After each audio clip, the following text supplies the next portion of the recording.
Is to vote for your favorites. All right, so with no further ado, we will now jump in with our first storyteller tonight.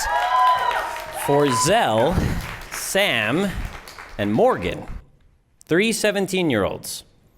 The night started just like many ordinary nights in many ordinary houses, with a video game night. They had just finished finals the past week, and now they decided to celebrate by getting together and playing Call of Duty. And if you've ever played Call of Duty, you know there's a lot of shooting, a lot of stabbing, a lot of stabbing, and a lot of army crawling, and more stabbing, and it's great if you're totally into that thing, which Sam and Zell were. In fact, they stayed up till 2 a.m. at this particular point, playing that game nonstop. Now, Morgan, who had had an inconsistent sleep schedule at this point, and had had his bout with exhaustion, decided to turn in early. About 2:30 a.m., Sam decided that he was hungry. And Zell sent him to the kitchen and asked him to make a sandwich for the both of them. So Sam goes downstairs, right to the kitchen door. He opens it up, the refrigerator door, sorry. The refrigerator door opens it up, which is right underneath the freezer. And right then and there, he grabs a plate and starts making his sandwich inside the fridge without even closing it. He starts assembling one sandwich, ham, cheese, lettuce, tomatoes, moves on over, ham, cheese, lettuce, tomatoes, and then the signature ingredient, the mustard, he adds on with a little at the end. Just as he was getting ready to turn, he looks up and he sees over the top of the refrigerator door a pair of eyes looking right at him. They had this menacing look on them. He freaks out, grabbing a hold even tighter of the sandwich that was in his hand. He's like, whoa! And then there was this slow creak as the refrigerator door started to close. And right there, standing, was Morgan, with the continued menacing look on his face. Sam must have stood there with his heart racing that entire time for about a minute total, wondering what in the world Morgan was doing there, looking at him with this menacing look on his face.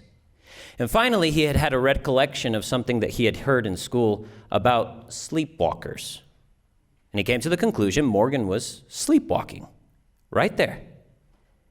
He looked at him the whole time. He did not break eye contact with Sam at all. He just stood there.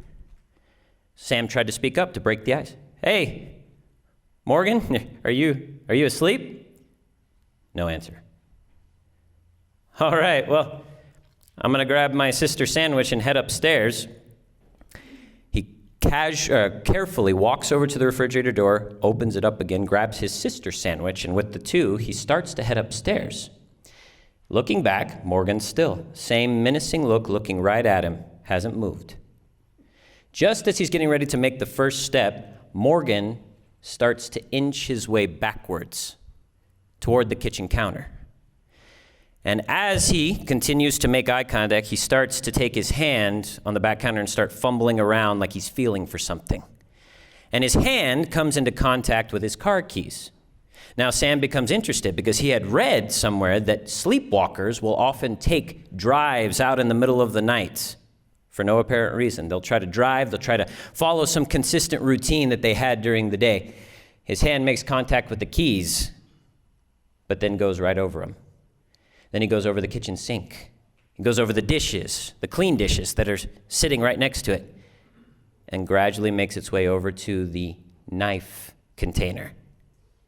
His hand comes into contact with the handle of each and every knife in that knife container until it settles on the largest knife. And he pulls it out.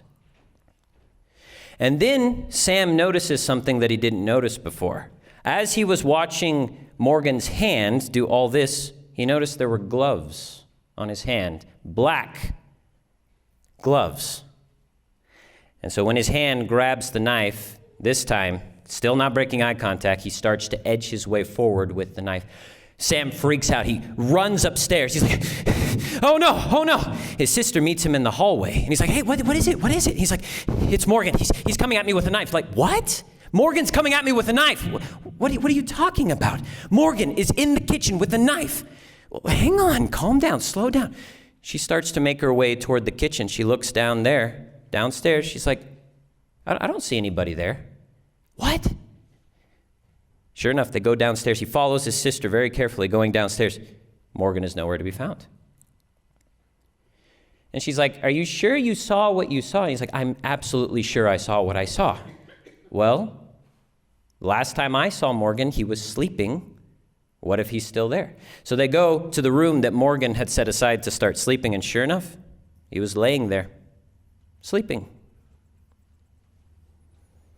Sam didn't know what to do. And she's like, listen, we've had a long night. We've been playing this game. I'm sure our nerves are all in a bunch. Just, how about you go downstairs where you left my sandwich, bring it back up, we'll have a nice snack, and then we'll play one more round before we go to bed. So Sam goes back downstairs to grab the sandwich. The sister, Zell, goes into her room where she goes to check her phone and make sure there were any messages she didn't, that she hadn't responded to yet or anything. And then she feels Sam come and sit right next to her.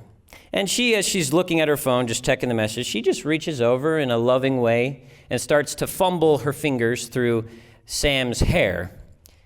But when she focuses on what she's actually feeling, she realizes the texture is very different. And she turns, and it's Morgan. Those same eyes with the same menacing look staring at her right there. She screams and freaks out, gets out of bed, goes and tries to back away into a corner. Morgan, this time, starts walking toward her, knife in hand and gloves, just like Sam had described earlier, but was walking toward her. Then she freaks out, goes into the closet, tries to close it, and you can hear this.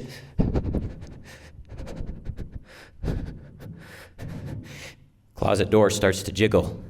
She tries to get to it in time to keep it closed, but it is unsuccessful. And then on the other side of the closet is Sam. He's like, hey, what's the matter? She's like, it was Morgan. Just like you said, he was right there. I saw him looking at me, and he had this knife in his hand, and he said, exactly, that's what I saw. What are we going to do? I don't know. What's going on? Well, I think he's sleepwalking. When have you ever heard of a sleepwalker grabbing a knife in their sleep?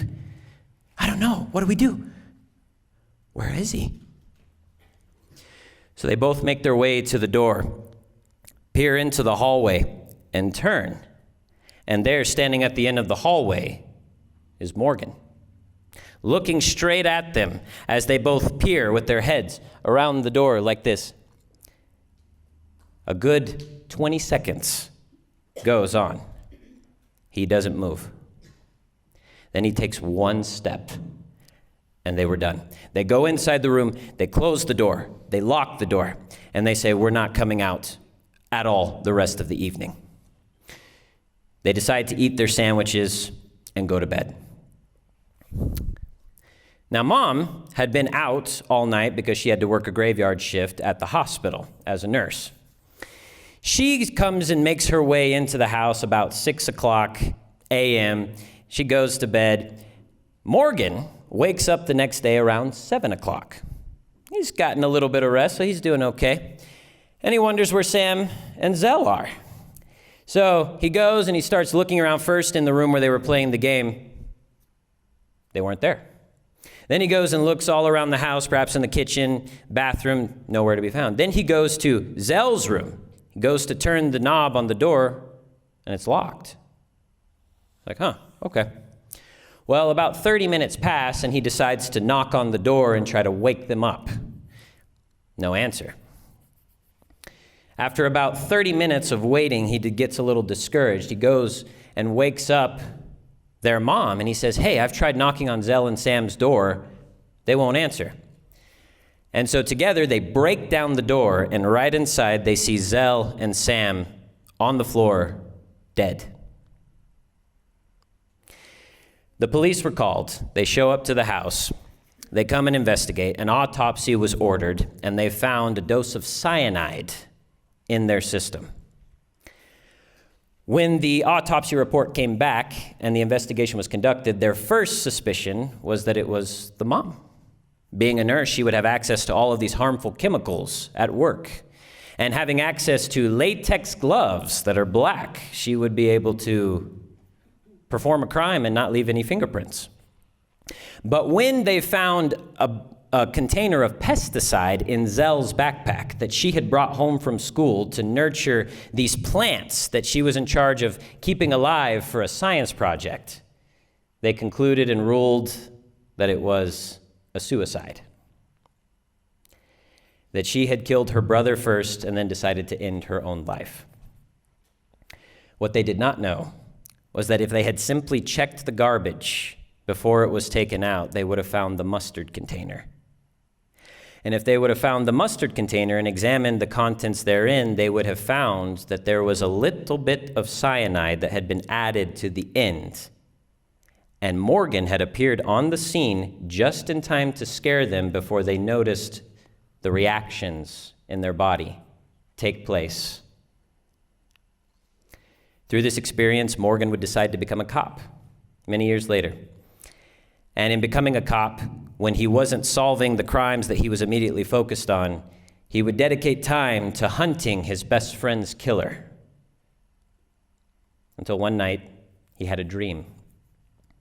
And in this dream, he was following Sam downstairs as he made a sandwich. And he was observing that when Sam closed the refrigerator door, there were these eyes staring at him. And he could never see the figure, but he noticed that the figure was wearing black gloves. And later that evening, this figure would go into his car, and the gloves would fall on the side of the seat. And the car looked suspiciously like Morgan's car.